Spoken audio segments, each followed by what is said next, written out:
Hello everyone, welcome to the day 9 of answer writing series for geography optional. Friends, आज का question हमारे सामने है How are the ocean wave formed? Distinguish between the wave oscillation and the wave of translation. आपको पूछा गया है एक तो कि वेव्स जो हैं ओशियन वेव वो कैसे फॉर्म होती हैं और फिर डिफरेंस करना है आपको वेव ऑफ ऑसिलेशन में और वेव ऑफ ट्रांसलेशन में, राइट? तो सबसे पहले वेव के बारे में बात करते हैं। देखिए, जब भी ओशियन डायनामिक्स की बात करते हैं या ओशियन वाटर मूवमेंट की बात करते हैं तो वेव एक इंपॉर्टेंट मोशन होता है जिसको डेफिनेटली आपको अंडरस्टैंड करना ही चाहिए। देखिए, वेव की जब हम बात करते हैं तो वेव एनर्जी आती है जब विंड जो है वो ओशन सरफेस से इंटरफेरेंस करती है, तो फ्रिक्शनल फोर्स की वजह से आपकी वेव एनर्जी जो है वो क्रिएट होती है, राइट? तो अब फॉर्मेशन ऑफ वेव के बारे में बात करते हैं सबसे पहले कि आखिरकार ओशियन वेव्स जो हैं वो बनती कैसे, इनकी फॉर्मेशन कैसे होती है, इसके बारे में सबसे पहले डिस्कशन करते हैं।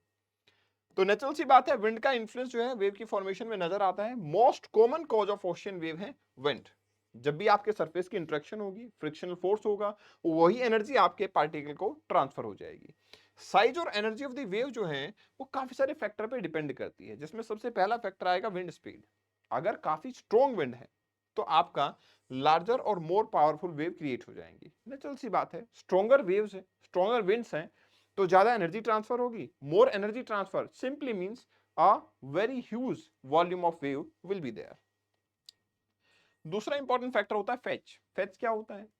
फेच एक इतना वास्ट सरफेस एरिया होता है जो कि विंड को मिलता है अनइंटरप्टेड वे में। मतलब कितना सरफेस एरिया ऐसा है जो बहुत वास्ट और अनइंटरप्टेड है, मतलब वेव बनने में कोई ऑब्स्टेकल बीच में प्रेजेंट नहीं है, तो वो हमारे पास फेच कहलाता है। तो it's a distance over which the wind blows uninterrupted by any of the obstacle. तीसरी चीज आती है ड्यूरेशन। जितना लॉन्गर टाइम के लिए विंड ब्लो करती है ओवर द वाटर, उतनी ही बड़ी वेव जो है वो डेफिनेटली यहां पे प्रोड्यूस हो जाती है। अब इसके अलावा और भी कुछ फैक्टर्स हैं जो कि अकाउंटेबल होते हैं। इसमें आती है हमारे पास सिस्मिक एक्टिविटीज, राइट? अर्थक्वेक जो है आपके अर्थ सरफेस पे आता है, डेफिनेटली उससे एनर्जी ट्रांसफर होती है और कुछ वेव्स लाइक सुनामी जैसी वेव्स जो हैं वो भी क्रिएट होती हैं। ग्रेविटेशन पूल जो है आपका सन और मून का, वो भी आपकी वेव फॉर्मेशन को इन्फ्लुएंस करता है और कंट्रीब्यूट करता है वेव की फॉर्मेशन में। अब हमारे पास एक क्वेश्चन का सेकंड पार्ट था कि वेव ऑफ ऑसिलेशन और वेव ऑफ ट्रांसलेशन में क्या डिफरेंस है। देखिए, ऑसिलेशन वर्ड का क्या मतलब होता है? ऑसिलेशन का सिंपल सा मतलब होता है कि एक पार्टिकल वहीं पे वाइब्रेट करे, मीन पोजीशन के अराउंड वाइब्रेट करें, अपनी एनर्जी को नेक्स्ट पार्टिकल को ट्रांसफर करें और वापस से अपनी पोजीशन पे आ जाए, ये होता है ऑसिलेशन। जैसे पेंडुलम है, उसका ऑसिलेशन कैसे होता है? एक मीन पोजीशन के अराउंड पेंडुलम इधर से उधर जाता है, तो एक मीन पोजीशन से एनर्जी उधर और इधर वापस से अपनी पोजीशन पे पहुंच जाता है, यही ऑसिलेशंस होते हैं। तो वेव ऑसिलेशन की बात करते हैं अगर, तो wave of oscillation is a type of wave जिसमें water particle move in a circular or elliptical path resulting in back and forth motion and does not involve net forward movement of water itself. Important ये है, चाहे वो circular pattern में move करे चाहे वो elliptical pattern में move करे, इंपॉर्टेंट ये है कि वाटर का नेट जो मूवमेंट है वो फॉरवर्ड नहीं होता है। कैरेक्टरिस्टिक्स की अगर मैं बात करूं इस पे, तो क्या कैरेक्टरिस्टिक्स यहां पे देखने को मिलते हैं? तो चलिए बात कर लेते हैं सबसे पहले पार्टिकल मोशन की।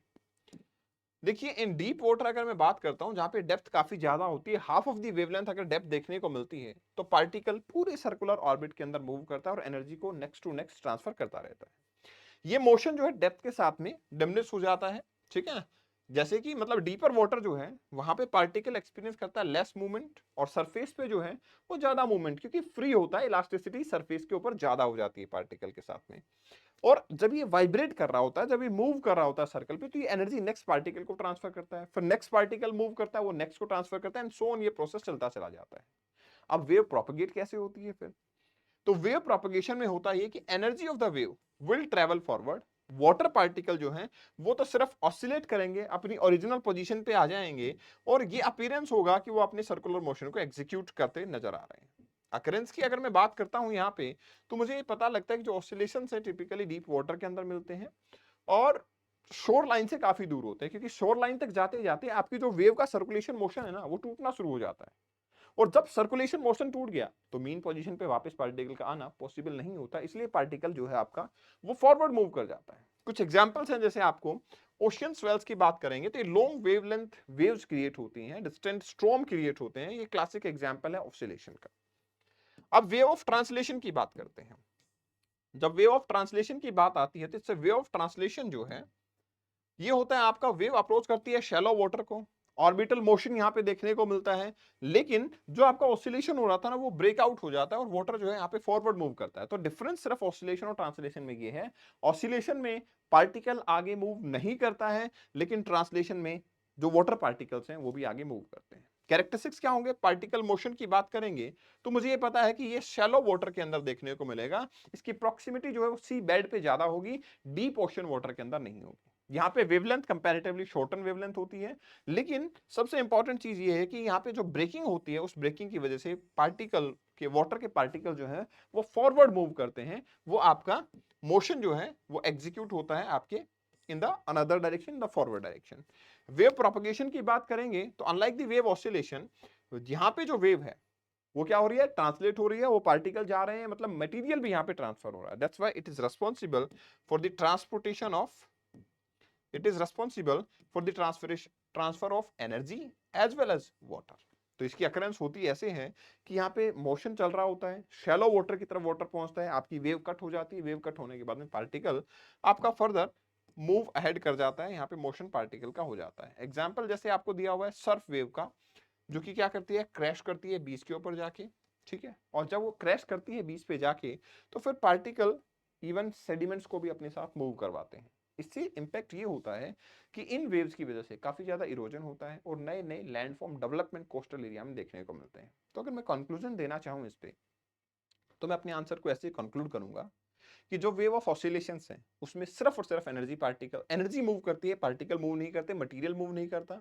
बट इन केस ऑफ आपके जो सर्फ वेव जैसे हम कह रहे हैं, तो ये वेव जो है ट्रांसलेशन जो वेव्स हैं इसमें पार्टिकल भी मूव करता है एनर्जी के साथ में, and that's why different landform की डेवलपमेंट यहाँ पे आपको नजर आती है। That's why this is something important.